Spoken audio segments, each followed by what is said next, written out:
Hey guys, आज हम लोग को खाने का मन कर रहा था चटपटा, तो हमने सोचा कि आज अंडा बनाते हैं।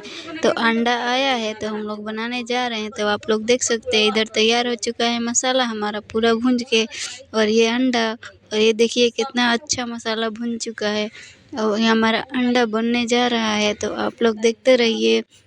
ये देखिए पूरा बन के तैयार हो चुका है और हम लोग खाने जा रहे हैं। खा के बताएंगे कि कैसा लग रहा है। इधर देखिए हमारा खाना निकल चुका है, ये खा रहा है मेरा भाई। देखिए बता रहा है कितना अच्छा है। बाय बाय गाइस, फिर मिलेंगे नेक्स्ट वीडियो।